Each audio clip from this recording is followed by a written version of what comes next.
8 de la mañana con 34 minutos. Gracias por seguir en sintonía de La Clave. Continuando con nuestro espacio de entrevistas, hace pocos días las organizaciones sociales de Ecuador anunciaron que aplazarán la movilización que estaba convocada para este 19 de enero debido a la alza de contagios de COVID-19. Pero para dialogar sobre esto y cuáles son las demandas por parte de las diferentes organizaciones sociales al gobierno, nos acompaña Giovanni Atariguana, director nacional del movimiento Unidad Popular. Giovanni, buenos días y bienvenido a La Clave. Muy buenos días, Adriana. Un abrazo a la distancia, un saludo a toda la audiencia. Estamos dispuestos a compartir nuestras reflexiones como Unidad Popular. Bueno, cuéntenos usted, en este momento estamos en un alza de contagios, se tuvo que aplazar esto de aquí. ¿Cuáles son las nuevas disposiciones que ustedes van a tener o cómo van a prever para lo que será la jornada de movilizaciones? Adriana, creo que la resolución que tomó el día viernes el Frente Unitario de los Trabajadores, las organizaciones estudiantiles, de maestros, de campesinos, de pequeños comerciantes, que están agrupadas en el Frente Popular, ha sido la correcta. Es decir, postergar la jornada de movilizaciones convocadas para el 19 de enero. Y no puede ser de otra manera porque la lucha de las organizaciones sociales siempre es en defensa de la vida. Y es público y notorio que los niveles de contagio están teniendo un pico en todo el territorio nacional, y lo cual obliga, sin renunciar a los reclamos, a las banderas de lucha que están pendientes, que tienen que ver con el costo de la vida, el alza eventual de los pasajes, el recorte presupuestario en educación, la defensa del IES. Es obvio que es necesario priorizar ahora mismo el reclamo, la exigencia para que el gobierno nacional, en medio de esta emergencia, tome las medidas correctas y asigne los recursos suficientes y necesarios para combatir el tema de la pandemia y este tema del contagio exponencial con el tema de Omicron, Adriana. Hoy por hoy las organizaciones sociales, lo ha dicho la Unión Nacional de Educadores, también la Federación Médica, están reclamando precisamente que junto al tema de las disposiciones del COE, que a veces suelen ser más declarativas que nada, obviamente se asignen los recursos.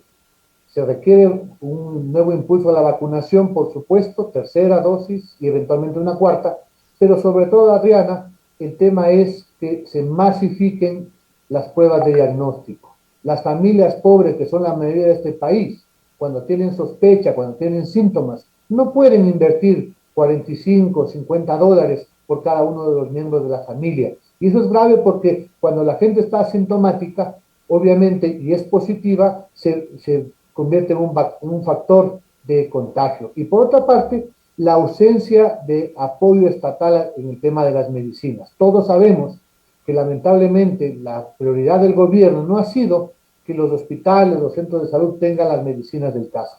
Una familia que se llega a contagiar requiere invertir precisamente en salir adelante. Eso nos plantea ahora mismo el reclamo de las organizaciones respecto a que haya medicina, alimentos, políticas públicas a favor del pueblo ecuatoriano para enfrentar la pandemia.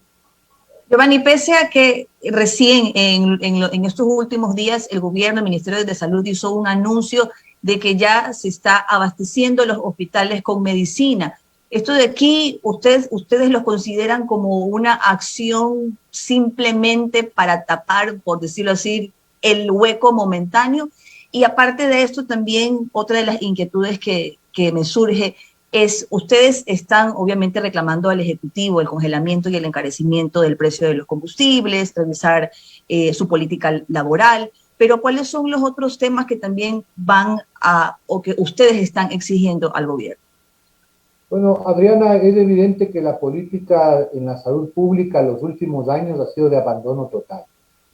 Lamentamos más de 76,000 muertes en exceso en lo que va de la pandemia, porque los últimos gobiernos abandonaron la inversión en salud pública. El desabastecimiento de los centros de salud, de los hospitales, la ausencia de una política de prevención, el hecho de que los médicos, enfermeras, el personal de salud no tenga estabilidad.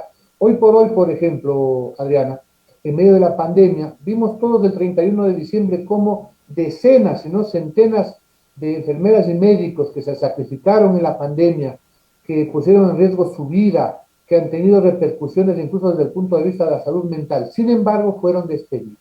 Ahora mismo se requiere dar estabilidad al personal de salud, dotar de los elementos de bioseguridad, por supuesto, pero también se requiere una política pública que ponga al centro, digamos, la prevención. Es hora de una epidemiología de carácter comunitaria. Hay que ir a buscar dónde están los contagios. Hay que hacer pruebas masivas y gratuitas de diagnóstico del COVID-19 y también abastecer, obviamente, el sistema público. Eso pasa porque, y es una de las banderas de la movilización del 19, el tema de que haya los recursos suficientes. ¿A quién le cabe en la mente que en medio de la pandemia el gobierno haya publicado un presupuesto general del Estado para el 2022 con un recorte de 400 millones de dólares? Eso no tiene lógica y es un atentado a la vida de los ecuatorianos, por supuesto. Obviamente estamos a la espera de ver cómo evoluciona la pandemia. Aspiramos que también haya una ayuda a las familias. Adriana, la mayoría de la población ecuatoriana está sometida a vivir del día a día. Es comerciante ambulante, es comerciante minorista, tiene trabajos eventuales, y si su familia se llega a contagiar y tiene que autoaislarse para tratar de salvar la enfermedad en medio del hogar, estamos hablando de 7, 10 días. Esas familias, las más pobres, van a enfrentar también el hambre. Eso requiere que el Estado tenga una política pública donde los kits de alimentos, por ejemplo, para los hogares pobres, se pongan al centro. Otro tema adecuado es lo que exigió la UNE y la Federación Médica a propósito de aplazar el inicio de las clases presenciales. Pareció un capricho del Ministerio de Educación. Finalmente tuvieron que darle la razón a la UNE y se ha aplazado, porque hay cosas tan lamentables. Así lo reconoce la propia ministra. 1/3 o un poco más de las escuelas fiscales de los colegios no tienen baterías sanitarias en buen estado ni agua potable. Eso no permite condiciones de bioseguridad. La mitad de los menores de 5 a 12 años todavía no están vacunados. Y obviamente hay muchos temas por hacer ahí. Ahí, solamente en la provincia del Guayas se hacía público que en las últimas semanas más de 500 docentes se contagiaron. Entonces, ese es un tema de salud pública. Hay que poner al centro el tema de la vida. Giovanni, esto incluso referente a que ya lo había anunciado el Ministerio de Educación, de que no existiría un recorte para la educación. Sin embargo, ustedes reclaman de que sí existe tal recorte. ¿A qué se debe esto? Porque por un lado es un vaivén, ¿no? De que no se ha recortado el presupuesto, pero las organizaciones sociales reclaman que sí. ¿Por qué se da este vaivén? No se puede tapar el sol con un dedo, Adriana. Por eso en las encuestas solamente 25% de los ecuatorianos y ecuatorianas le creen a la palabra del presidente. Los números están ahí, está en la proforma presupuestaria. Por eso la Asamblea Nacional, con más de 96 votos, observó el recorte presupuestario. Lamentablemente el gobierno, en su lógica neoliberal de cumplir con el Fondo Monetario, mandó a publicar en el registro oficial el recorte. En el caso de la educación general, básica y bachillerato, estamos hablando de cerca de 1.000 millones de dólares. Que hoy lo estamos viendo. ¿Qué significa, Adriana, ese recorte? Que este año la mayoría de los planteles educativos que están destartalados, y este es un calificativo que le dio la propia ministra de Educación, porque se caen los techos, porque no hay baterías sanitarias, porque los pupitres están destruidos, no pueden rehabilitarse. Los maestros van a continuar congelados sus salarios. No se puede reabrir las escuelas cerradas, que fue una oferta de campaña del presidente de la República. Nosotros, en todo caso, es una de las banderas de la movilización social. Vamos a presentar los próximos días una demanda de inconstitucionalidad porque el presupuesto publicado por Guillermo Lasso está violando la ley y afectando los derechos de la ciudadanía, porque recortar educación, seguridad social y el presupuesto de salud, obviamente es un atentado a los derechos de la población. Vamos a ir a la Corte Constitucional. Tarde o temprano, ojalá más temprano que tarde, la pandemia cederá y podemos recuperar el tema de la movilización. En todo caso, mientras tanto, vamos a ocupar las redes sociales, vamos a seguir planteando nuestras propuestas, nuestras observaciones y vamos a recurrir tanto a la Asamblea como a las Cortes para reclamar nuestros derechos. Giovanni, en las últimas semanas hemos visto que el presidente Lasso ha tenido expresiones, ha manifestado con referencia a que en cierta forma, podemos decirlo así, lidera lo que serían estas movilizaciones. Hablamos del dirigente de la CONAIE, Leonidas Issa, lo ha catalogado de violento, de conspirador. Pero otro tema es también si esto existe en sí una vía negativa de diálogo entre el gobierno, entre la CONAIE y las organizaciones en esto que quizás esté perjudicando los pedidos que ustedes manifiestan, pues el presidente sigue tildando al líder de la CONAIE, como le manifestaba, de violento y conspirador. Mal hace el presidente de la República, Guillermo Lasso, de descalificar a quienes levantamos la voz reclamando lo justo. Los reclamos, las críticas, las propuestas que hace el FUD, el Frente Popular, que hace la CONAIE, responden al interés de millones de ecuatorianos. Es lo que sienten las familias que enfrentan el hambre, que miran que el costo de la vida sube día a día. El año cerramos, Adriana, con $720 en promedio nacional la canasta básica. Ciudades como Guayaquil están llegando a $740 y ciudades como Cuenca se acercan a los $800. Mientras tanto, no hay empleo.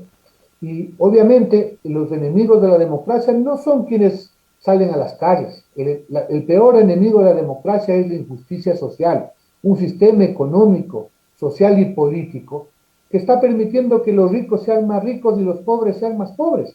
Basta ver cuánto han sido las ganancias de la banca privada al terminar el 2021. Estamos hablando que superará los $350 millones de ganancia neta, es decir, libre de polvo y paja.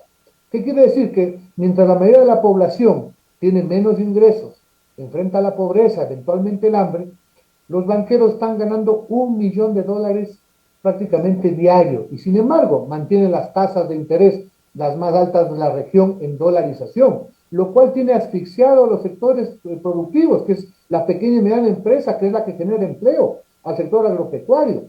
Entonces, el gobierno, en lugar de descalificar a Leonidas Issa, a Nelson Erazo, a los dirigentes sociales, debería dar respuestas desde el punto de vista de políticas públicas, que entienda que el Ecuador del encuentro no se va a construir solamente con sus colegas banqueros o los grandes empresarios, peor aún, siguiendo las órdenes del Fondo Monetario Internacional. El pueblo reclama soluciones y por eso se va a movilizar.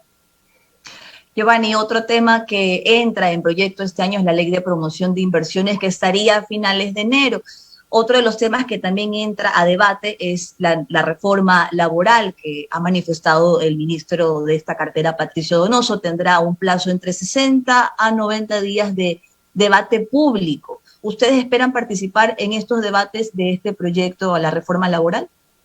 Por supuesto, Adriana, el gobierno quiere darle gusto a los grandes empresarios. Pero ¿qué es lo que buscan los grandes empresarios? Basta ver un reportaje que la semana pasada se hizo público en Teleamazonas, donde se establece que las grandes empresas, las grandes, hacen contrataciones bajo la mesa, violando la ley, donde los trabajadores tienen que enfrentar jornadas de hasta 12 horas, sin seguridad social, ganando menos que el salario básico, y que pueden ser despedidas cuando el patrono tiene bien, cuando desee. Eso es lo que quieren legalizar en la famosa ley, en la reforma laboral. Nosotros estamos en contra de aquello porque la flexibilización simplemente es precarización. El factor principal de la producción es el trabajo de los seres humanos. Mujeres y hombres son los que mueven las máquinas, los que generan la riqueza. Y la reactivación económica es imposible si los sectores sociales, la mayoría del pueblo no recupera capacidad adquisitiva. Y eso implica salarios dignos, mi estimada Adriana. Cuando el trabajador tiene estabilidad, puede programar su vida, puede endeudarse, puede para comprar una casa, un electrodoméstico. Eso reactiva la economía. El Frente Unitario de los Trabajadores tanto está interesado en actualizar la legislación laboral, pero hacia adelante, que en el mes de noviembre presentó una propuesta de un nuevo Código Orgánico del Trabajo. Vamos a ver cómo se desenvuelve eso en la Asamblea Nacional. El gobierno, acaba de decir el presidente de la República, amenaza, lo sentimos así, con una consulta popular en el mes, digamos, con las seccionales, lo cual es una amenaza a la Asamblea. Pero en todo caso, este debate se va a dar y un gobierno que no tiene la popularidad, porque no ha respondido a los clamores populares, no va a ganar una consulta. Y por otra parte, en el tema de inversiones, estamos a la espera de que llegue el proyecto para mirar, pero tenemos algunas pistas.